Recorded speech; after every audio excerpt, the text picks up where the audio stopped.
សួស្តីអ្នកនរគ្នាឥឡូវបានមកដល់ Solo 3តែខ្ញុំខ្ញុំថតពីខាងនោះដែលថាខ្ញុំនឹងឡើងមកដល់កំពូលភ្នំដែលមានដើមឈើតែមួយដើមគត់នៅនេះហើយឃើញថាដើមឈើហ្នឹងកាលខ្ញុំមកឆ្នាំ2020គឺនៅតែមួយដើមហ្នឹងគឺអត់ធំទេអ្នកនរគ្នានៅប៉ុណ្ណឹងលាស់ស្លឹកបៃតងឲ្យដូចគ្នាប៉ុន្តែ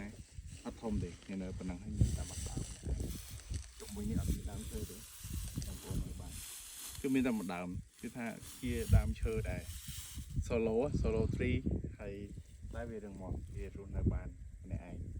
ទាំងដែលដីនេះដើមឈើផ្សេងអត់សូវមានដុះបានទេគឺដុះបានធម្មតាហ្នឹងហើយមកយកមកពុះទៅជ្រៅtrời đấy ai tẹo lái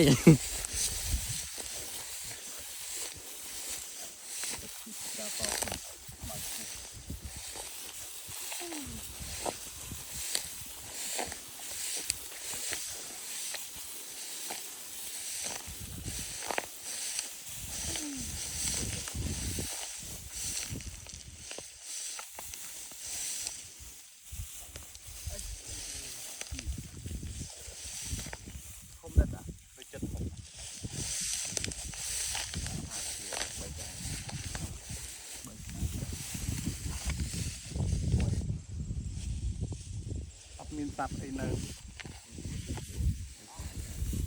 ចឹងវាយើងមើលអត់ទេណាចឹងវាយើងមើលពីនេះទៅនៅខាងក្រោមគឺមានដើមឈើដូចគ្នាតែយើងចង់បញ្ជាក់ថានៅលើកំពូលភ្នំនេះគឺមានតែមួយដើមខ្ញុំគុំថតតាំងពីមកឆ្នាំ2020តែខ្ញុំដើមឈើដែលរឹងមាំ Solo 3នៅម្នាក់ឯងនៅលើភ្នំដុះម្នាក់ឯងទូកនៅរឹងមាំម្នាក់ឯងហើយមើលគេនៅឆ្ងាយឆ្ងាយជុំវិញតែខ្លួនឯងនៅលើអស្ចារ្យមែនទេចឹងគឺលើគឺទៅមើលយើងវិញណាបើចឹងយើងនៅលើកំពូលភ្នំហើយនៅរឹងមាំម្នាក់ឯងបានគឺថាអស្ចារ្យមែនទេជាតំណាងមួយ Good Solo 3 Solo មនុស្ស